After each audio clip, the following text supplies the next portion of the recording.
Bueno, mi nombre es Francisco y le voy a estar hablando un poco de cómo podemos crear una API RESTful con Django REST Framework. Así que me vino al palo la charla de FISA, para los que no estén tan perdidos, los que no conocían Django. Antes voy a hablar un poco por arriba de qué es una API y de qué es una API REST. Una API es Application Programming Interface. Nos va a permitir comunicar nuestra aplicación con otras aplicaciones, o también nos permite comunicar distintos componentes de nuestras aplicaciones. Por ejemplo, una API para conectarse a una base de datos sería un ejemplo de una API. Nosotros vamos a estar viendo una API basada en web, que es solamente un ejemplo, un tipo de API, en este caso basada en web.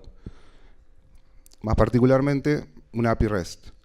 REST significa Representational State Transfer, y es un tipo de arquitectura que se apoya en el estándar HTTP. Nos va a permitir crear web service para poder interactuar, nuestra aplicación que interactúe con otras aplicaciones, otros sistemas, y que mostrando datos, o también que otras aplicaciones consuman datos nuestros. Nos va a describir esta arquitectura cómo se debe comportar la web, y nos vamos a apoyar de URIs y de HTTP. ¿Para qué necesitamos una API REST? Como decía, nos va a permitir que interactuemos con otros sistemas y que nuestros sistemas muestren datos a otros sistemas, y nos va a permitir, por ejemplo, construir aplicaciones mobile usando nuestro producto core. Nosotros podemos usar Django y no solamente mostrar HTML como mostraba FISA recién, sino también crear una aplicación mobile manteniendo nuestro backend. Por ejemplo, usando framework como Angular o Backbone, no sé si alguien conoce, desarrolló alguna vez con alguno de esos frameworks, son JavaScript. Y este sería un esquema simple de cómo sería este tema. Tenemos nuestra base de datos, tenemos nuestra API hecha en Django, y después vamos a tener clientes que van a estar consumiendo nuestra API, que pueden estar en distintas plataformas o sistemas operativos. Pero nosotros vamos a mantener nuestra aplicación base en Django, y no vamos a tener que reescribir toda la aplicación para los distintos clientes. Tenemos unos principios para cuando vamos a crear aplicaciones REST que tenemos que respetar. Todo recurso es representado por un formato. Llamamos recurso a cualquier cosa que queramos consumir de nuestra API, por ejemplo un usuario, o por ejemplo si estábamos haciendo un sitio de noticias, queremos una noticia, es un recurso, y va a ser representado por un formato. Puede ser imagen, HTML o lo más comúnmente JSON. Cada recurso debe ser accesible por un solo identificador mediante URIs, y vamos a usar los métodos HTTP para hacer acciones. Vamos a querer, por ejemplo, crear una noticia, tomar una noticia o editarla. Vamos a estar usando los métodos que nos provee HTTP. Y también los recursos pueden tener múltiples representaciones. Podemos, por defecto, mostrar una noticia en JSON, pero si el cliente nos pide en XML, podemos mostrar en XML. Si nos piden YAML, no sé quién usa YAML, pero también nos puede mostrar en YAML. Y como otro principio importante, cada comunicación no tiene estado. No vamos a guardar estado en el servidor, el cliente tampoco. Cada petición que hagamos es independiente de la anterior. Para tener uso correcto de URIs, tenemos también algunos principios que podemos respetar. Los nombres no deben tener una acción. Por ejemplo, acá tenemos un recurso, factura. Sería incorrecto estar poniendo en la URI, editar, porque estamos diciendo una acción que estamos queriendo editar, ya lo estamos definiendo en la URI, que no es correcto. Y además tendríamos una URI distinta por cada método. Tendríamos facturas 2, 3, 4 editar, traer, listar o eliminar. Por lo tanto, vamos a tener una sola URI y vamos a usar los métodos HTTP para hacer las acciones. También debe ser independiente de formato. No es correcto ponerle un formato, por ejemplo PDF, sino que en el header de nuestra petición vamos a decir qué formato queremos consumir. Debemos mantener una jerarquía lógica. Acá estamos tratando de acceder a una factura de un cliente. No sería muy lógico tener facturas, la PK de la factura, cliente, y la otra PK, sino la jerarquía más lógica clientes. la APK facturas y la APK de la factura. Y tampoco tenemos que poner la información de filtrados dentro de la URL, porque también implicaría que tengamos URIs repetidas para un solo recurso. Para eso podemos usar los métodos get de HTTP.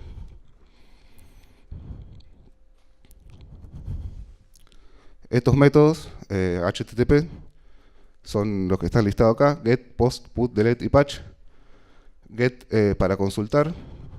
Cuando hacemos una request get, nos va a traer un listado. Si hacemos post y le pasamos datos, vamos a estar creando un recurso. Con put y patch vamos a poder editarlos, y con delete lo vamos a poder eliminar.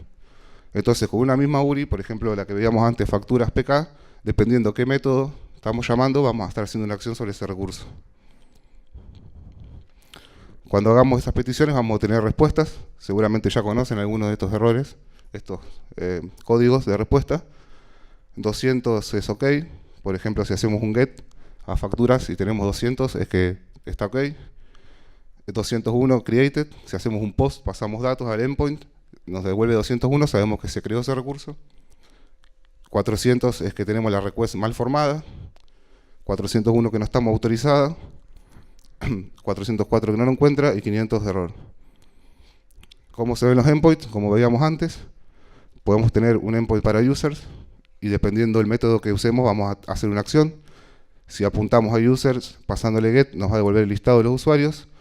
Si hacemos un post y le pasamos datos, vamos a crear un usuario, y podemos tener otra URI para acceder a un único usuario pasándole una ID, y dependiendo de los métodos que usemos vamos a estar haciendo distintas acciones sobre ese recurso.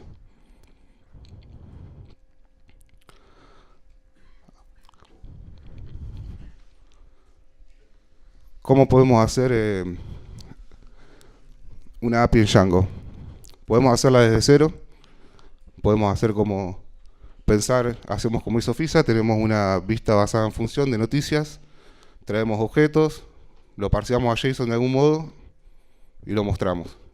Pero no es lo correcto, porque tenemos que hacernos cargo también de las versiones, de serializar y deserializar los objetos, manejar autenticación, permisos, cuánto vamos a dejar que nuestros usuarios nos peguen a nuestra URL, cuántas veces vamos a dejar que nos realicen peticiones, y otras cosas como Content Negotiation, que es, por ejemplo, en qué formatos vamos a dejar que el usuario consuma nuestros recursos. Por lo tanto, lo más sano es no reinventar la rueda y usar lo que nos provee la comunidad, que es Django REST Framework y Testify.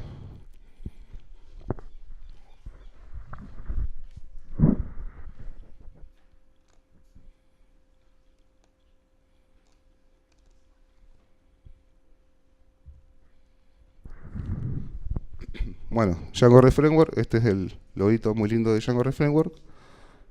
¿Qué es Django REST Framework?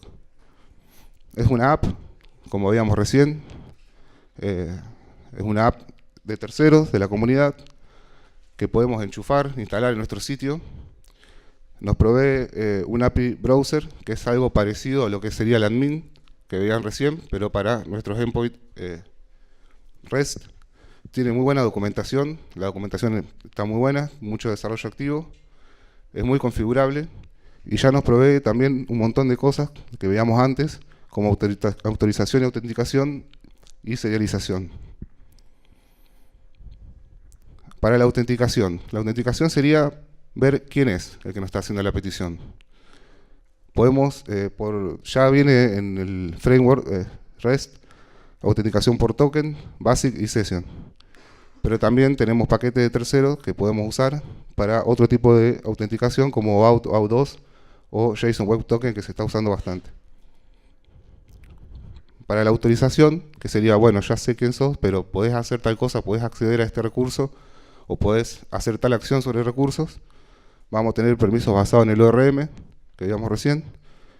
Y también podemos crear nuestros permisos muy fácilmente y aplicarlos a las distintas vistas endpoint, a las distintas vistas que veíamos que podemos hacer en Django. La serialización es otra cosa importante, que vendría a ser como un traductor. Nosotros, como con el ORM traducíamos de objeto a la base de datos, nosotros tenemos que traducir nuestro objeto al formato que queramos representar. Por ejemplo, JSON. Entonces tenemos que encargarnos de nuestro objeto, de ORM de Django, transformarlo en JSON y viceversa. Cuando entra JSON, tenemos que transformarlos a un objeto del ORM. Es fácil de customizar y extender, y ya vamos a ver cómo vamos a hacer los serializadores.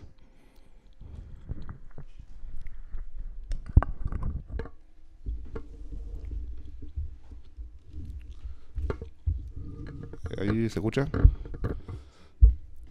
Bueno, para instalarlo,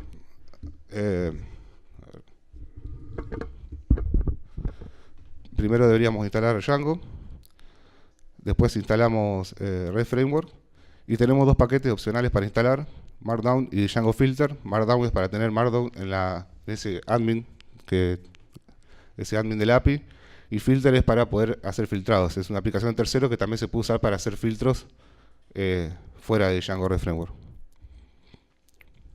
Lo primero que tenemos que hacer en nuestros settings, en las Installed Apps, agregar la aplicación, porque es una aplicación más como cualquier otra. La debemos agregar. Y después, en el mismo setting.py, podemos definir distintas clases para usar globalmente para configuraciones globales de la aplicación. Por ejemplo, podemos definir cómo globalmente vamos a manejar la autenticación. Podemos definir cómo manejar los permisos globales. En este caso, por ejemplo, si ponemos la clase isAuthentiCate, vamos a estar diciendo que todos nuestros endpoints necesitan que tenga un usuario autenticado. Y también podemos definir los renderizados globales. Por ejemplo, vamos a decir que vamos a renderizar JSON por defecto y la clase para la API navegable. El siguiente paso va a ser definir nuestros models en el model.py. En este caso vamos a hacer una aplicación muy simple, tipo to-do, donde vamos a poder cargar, tenemos categorías, y vamos a poder cargar dentro de las categorías lista de tareas. Definimos dos modelos, un modelo categoría, que solamente tenga un nombre, y definimos otro modelo tarea, que va a tener un nombre, el usuario que va a crear la tarea. Las categorías, en este caso es un many-to-many, o sea, podemos tener muchas categorías.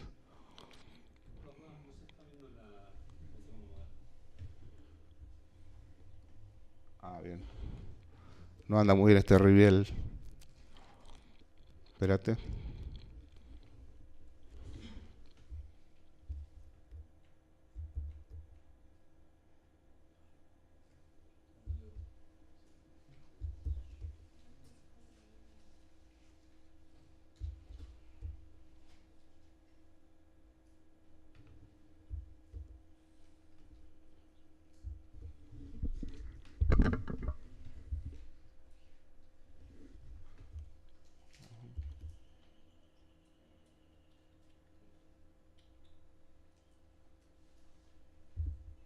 Bueno.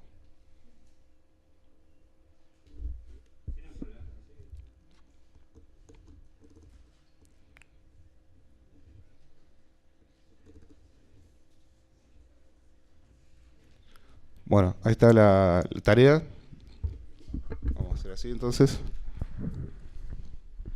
Tenemos el nombre, el usuario que es un foreign key al modelo de usuario que ya nos provee Django, categorías que es many to many, y vamos a tener un booleano para saber si la categoría fue hecha o no. Lo segundo que tenemos que hacer es definir nuestro serializador, o sea, cómo vamos a querer transformar nuestro objeto en JSON, por ejemplo, si queremos mostrar JSON o el formato que queramos. Es algo muy parecido a cómo se manejan los formularios en Django.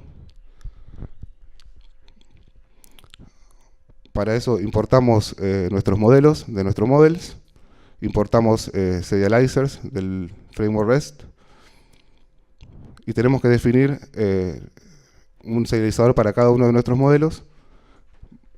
Hay muchas formas de definir un serializador. En este caso vamos a usar la clase model serializer y tenemos que definir qué modelo vamos a serializar y qué campos queremos serializar del modelo.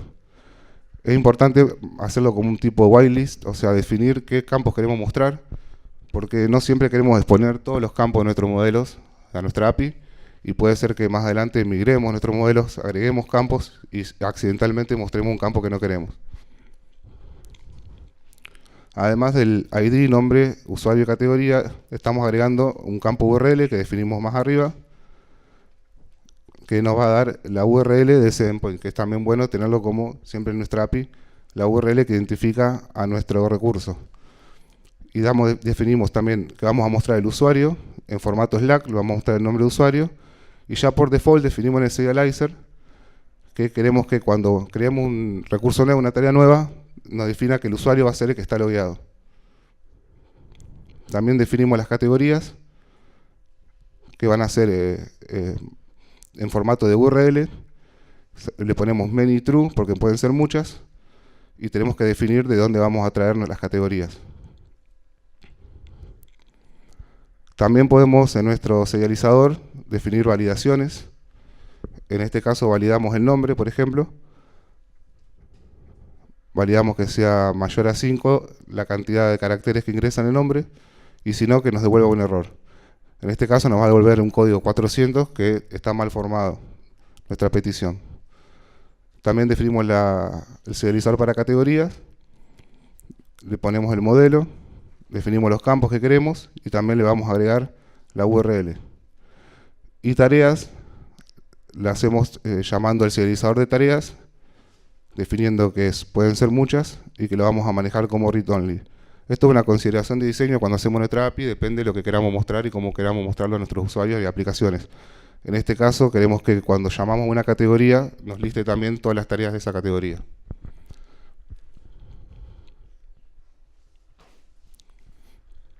Acá podemos ver una respuesta, si llamamos por un get a una tarea en particular, nos va a devolver un JSON en este caso porque definimos que por defecto vamos a devolver JSON, donde tenemos el ID, el nombre, el usuario en formato de Slack con el nombre de usuario como definimos en el serializador, el listado de categorías por URL hecha y la URL misma del mismo recurso. También podemos definir filtros. Para eso vamos a usar la otra aplicación que instalamos posteriormente, que era Django Filters. Importamos nuestros modelos y solamente en este caso vamos a definir filtros para el modelo de tarea. Tenemos que, parecido a los serializadores también, ponemos qué modelo vamos a estar filtrando y por qué campos queremos filtrar. En este caso, hecha, simplemente va a filtrar por true o false si está hecha o no. Y usuario y categorías definimos nosotros cómo lo queremos filtrar. Usuario es una foreign key, por lo tanto ponemos model choice filter. Y por qué query set queremos filtrar. Y categoría es múltiple, y también definimos qué query set queremos filtrar. Acá estamos devolviendo todas las categorías, pero si quisiéramos podríamos prefiltrar ya categorías aquí mismo.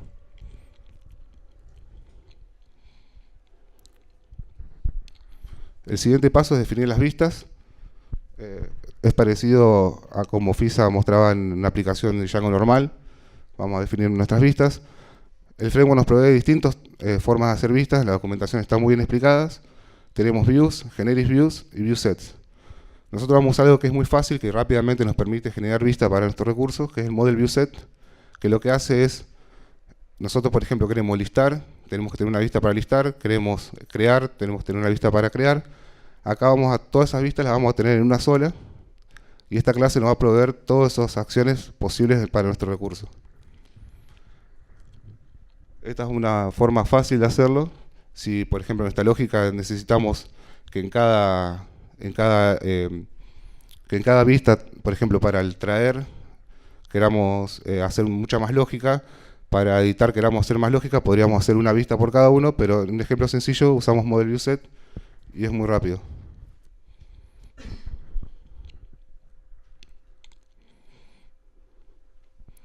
Definimos entonces la vista para categoría.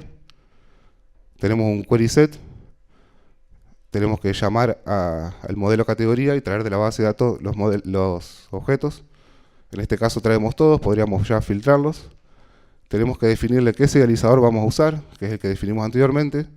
Y también podemos definir otras cosas como la autenticación y los permisos.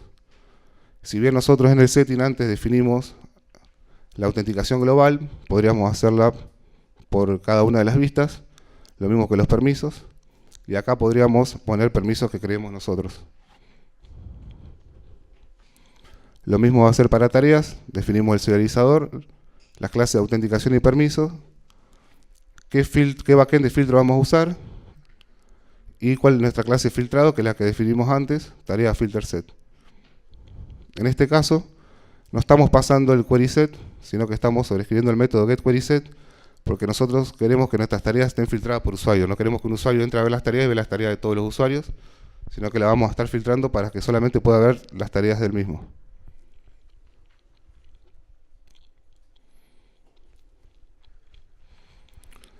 Después tenemos que definir las URLs. Es muy fácil cuando estamos usando Model View Sets, definir las URLs. Tenemos un router, tenemos la clase default router, que también podemos ponerle configuraciones. Y después tenemos que registrar nuestras vistas. Ya el framework solo se va a encargar de hacernos una URL para cada tipo de acción. Definimos el router para categorías y para tarea. Acá en tarea, como ven, le estamos agregando un base name. Eso es porque en nuestra vista no tenemos el query set definido como atributo de la clase, sino que lo estamos haciendo mediante un método. Por lo tanto, no sabe cuál es el nombre para ponerle a nuestra URL. Entonces tenemos que nosotros agregarlo. Y agregamos a los patterns la API out, que es la API navegable, nuestro admin, por decirlo así. Y agregamos las rutas para nuestra API.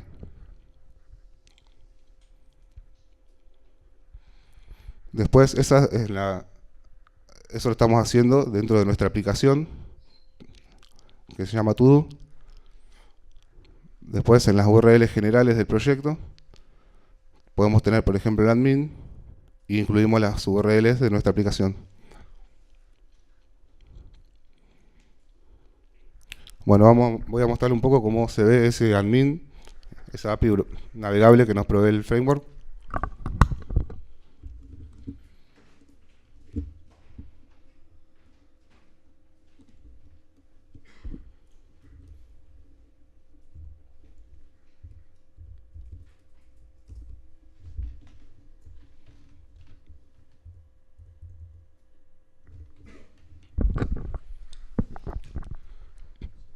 Ingresamos a la URL API que definimos en la URL y tenemos como este administrador que ya nos viene dado, que es muy bueno para el desarrollo, para poder probar y ver nuestros endpoints.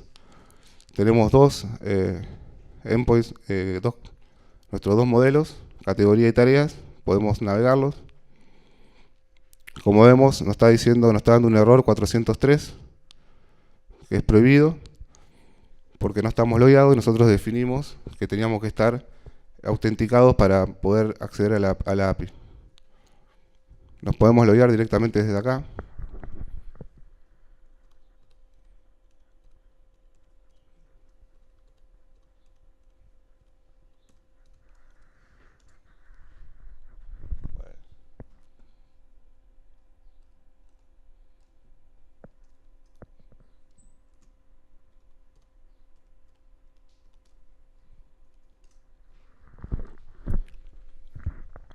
Y ahora sí vemos cómo nos devuelve el código 200 OK. Nos devuelve 200 OK y nos está diciendo qué nos permite hacer sobre este recurso. Nos permite hacer get, post y qué content type nos está devolviendo. En este caso, application JSON. Esto porque usamos ese model view set que ya nos permite hacer todo este tipo de métodos. Vemos el resultado, un listado de categorías, y podemos abajo ya directamente probar nuestra API haciendo un post, tanto usando el formulario como pasándole información directamente. Entonces no tenemos que andar haciendo curl, por ejemplo, para probar nuestra API, sino que la podemos probar interactivamente desde acá.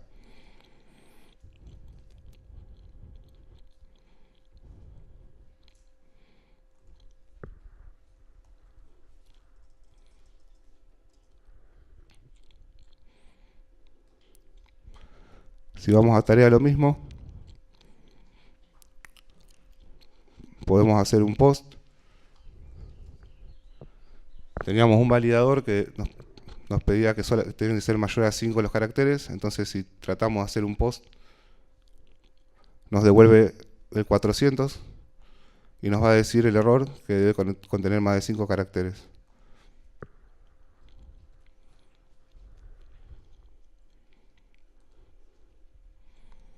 Ahí obtuvimos el código 201, que es de creado, y se agregó la tarea. También si vamos al endpoint de la tarea en sí, pasándole la APK, podemos ver el detalle de la tarea.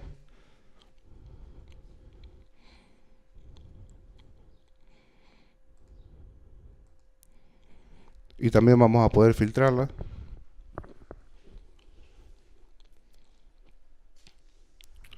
Ya también nos muestra este admin que tenemos filtros disponibles. Por ejemplo, podemos filtrar por las tareas que son hechas. Y nos trajo las que están hechas. Esto es una de las ventajas que tiene este framework comparado a otros frameworks para construir APIs, que nos da esta interfaz, que es muy útil. ¿Te puede generar una ayuda para el usuario de la API? ¿Cómo una ayuda? ¿Cómo sería? Claro, una página, una documentación. Sí, ahora vamos a ver la documentación. Esto no tiene documentación en sí, simplemente es para recorrerla, probarla y hacerlo.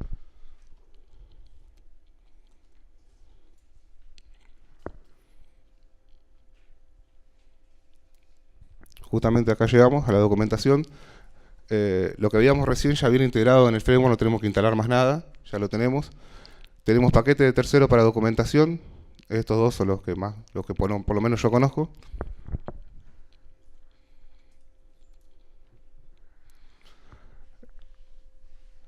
Este es uno bastante nuevo. Para instalarlo es muy fácil. Simplemente instalamos la aplicación, le agregamos nuestro install apps en el settings y agregamos la URL donde queramos la documentación con las URL de la aplicación. Ya con eso ya tenemos documentada la API.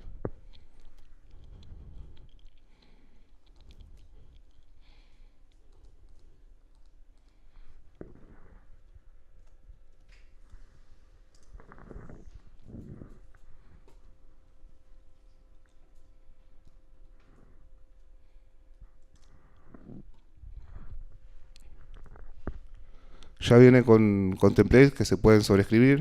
En este caso le sobreescribí el header. Y acá están listados todos los endpoints posibles. Podemos ver los campos que tienen estos endpoints, cuáles son requeridos, el tipo de campo que tiene cada uno. Y también podemos probar nuestra endpoint. Está en beta esta aplicación. Otra que se usa más que esta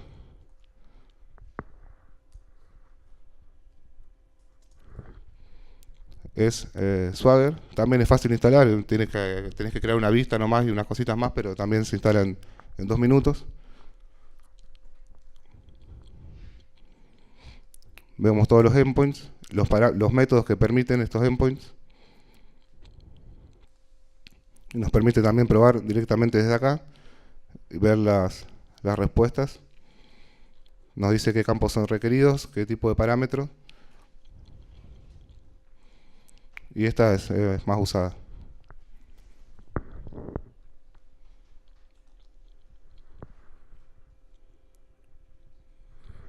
Bueno, cualquier cosa, las sliders están acá, el código está en GitHub. FP Roldán es mi usuario, lo pueden buscar. Gracias.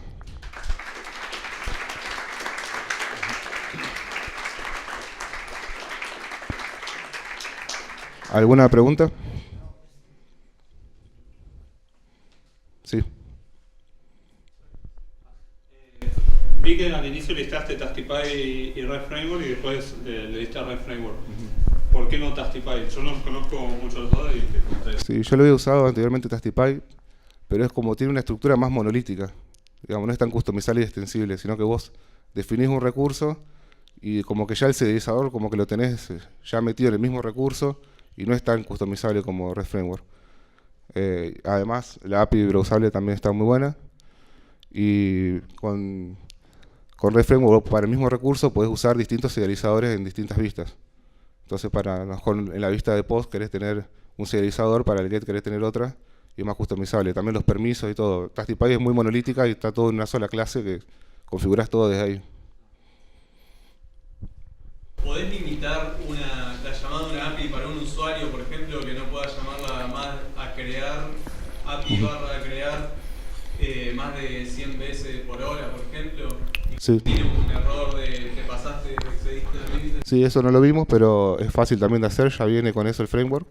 Puedes definirlo globalmente o por vista, y puedes definirlo por usuario. Por ejemplo, los usuarios que no están autenticados le definís una cierta cantidad, y los que están autenticados le definís otra cierta cantidad. Eso también está. También soporta versiones, versionado de API, por URL o por otras cosas. Hay varias cosas más que no vimos, pero que están todas resueltas. Tienen que ver la documentación, es muy fácil, está muy completa. ¿Alguna otra duda? Bueno, gracias.